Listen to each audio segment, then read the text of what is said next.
नमस्कार, कसे आहात तुम्ही? बरे आहात ना? आज बटाट्याची रसाभाजी बनवते.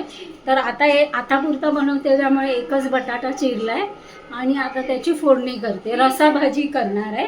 म्हणजे भाताबरोबर पण तुम्ही डायरेक्ट भाताबरोबर खाण्यासाठी अशी चपातीबरोबर पण खाऊ शकता.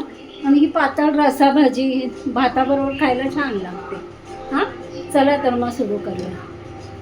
ह्याच्यात तेल घातलंय आणि आता हे बटाटे टाकते. तेलावर बटाटे परतून घेते आणि पाणी शिजण्या एवढं पाणी टाकणार. तोपर्यंत वाटण करून घेते. मीठ मसाला घालून घेते. हळद,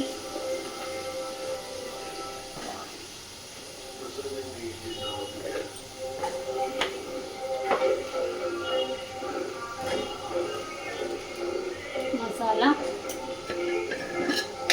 तिखट जरा हवं म्हणून जरा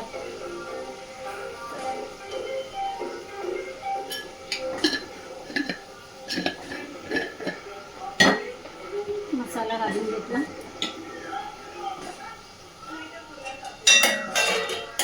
चांगलं तेलामध्ये परतवून घेते.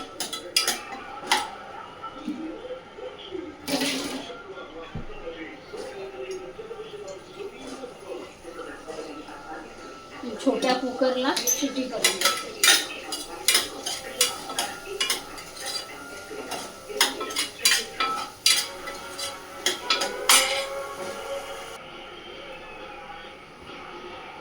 हे बघा, झाली रसाभाजी. वाटण वगैरे घातलं सगळं. हे बघा, मस्त भाताबरोबर खूप छान लागणार. चला तर मग असा छोटा व्हिडिओ घेऊन परत भेटू. तोपर्यंत नमस्कार. तुम्हाला माझा व्हिडिओ आवडत असेल तर नक्की लाईक करा, सबस्क्राईब करा आणि कमेंटसुद्धा करा. चला बाय.